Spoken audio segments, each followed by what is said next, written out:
দেখেন ভাই দেখেন, বিদেশ সম্পর্কে আমাদের যে একটা ধারণা থাকে যে বিদেশে গেলে মাথায় ইট নিয়ে 8 তলা 10 তলা বাইতে হয়। আমি সেটা প্রমাণ নিয়ে আসছি আজকে। দেখেন, এই দেশে ইট থাকে না। সৌদি আরব বা মধ্যপ্রাচ্য দেশগুলোতে কিন্তু ইট থাকে না। আমাদের দেশে যেরকম ইট ব্যবহার করা হয়, এদেশে কিন্তু ইট থাকে না। এই দেশে ব্যবহার করা হয় তাবুক। যেটা দেখতে পাচ্ছেন, আপনারা দেখতে পাচ্ছেন, এটার নাম হচ্ছে তাবুক। এটাকে তাবুক বলা হয়, ঠিক আছে? কিন্তু এটা অনেক ভারী, ইটের থেকে ভারী কিন্তু।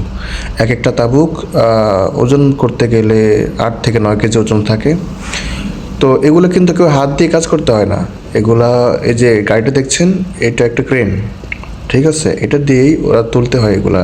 এটা বিল্ডিং 4 তলা 5 তলা বা 6 তলা হোক, এটা এর থেকে বড় বড় ক্রেনও আছে। এগুলো দিয়েই এগুলা এখান থেকে অন্য জায়গায় নেওয়া হয়, উপরে নেওয়া হয়, নামানো হয়। এবং যেখানে রাখার দরকার আপনি উপরে দেখেন, যে লোকটা আছে উপরে উনি কিন্তু দেখিয়ে দিচ্ছেন যে কোথায় রাখতে হবে। উনি দেখিয়ে দিচ্ছেন, এভাবেই উনি নিচ থেকে ওখানে সেট আপ করে রাখছেন। ওখান থেকে একটা একটা করে নিয়ে এগুলো লাগানো হবে, দেয়াল করা হবে, ঠিক আছে?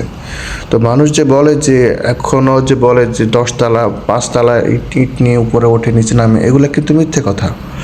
এগুলো মিথ্যে কথা। এখন কিন্তু এই আমি আসার পর থেকে কিন্তু আমি ওসব দেখি নাই। আর যা মনে হয়, আমাদের দেশে যে ইটগুলো, সেই ইটগুলো এখানে ব্যবহারই করা হয় না। ওই ইটগুলো এখানে ব্যবহার করা হয় না, কারণ এদেশের জলবায়ু আবহাওয়া অনুযায়ী ওই ইট এই দেশের সাথে ম্যাচিং হবে না।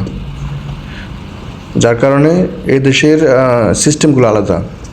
ওরা ওই ইট এখানে ব্যবহার করে না। ও দেশে ওই আমাদের দেশে যেরকম রড, এই দেশের রডও আলাদা। আর এই দেশে আমাদের যে যেরকম ফাইলিং করা হয়, এদেশে এরকম ফাইলিংও করা হয় না। এদেশের অত ফাইলিং করতে সময় নেয় না। এদেশের ফাইলিং সিস্টেম আলাদা। তো কেউ যদি বলে থাকে যে তা এখন ইট নিয়ে অনেক উপরে ওঠে, নামে, এগুলো হচ্ছে মিথ্যে কথা। ইট নিয়ে উপরে উঠতে হয় না, ইট গাড়িতে করেই উঠানো হয়। গাড়িতে করে এক জায়গা থেকে অন্য জায়গায় মুভ করানো হয়।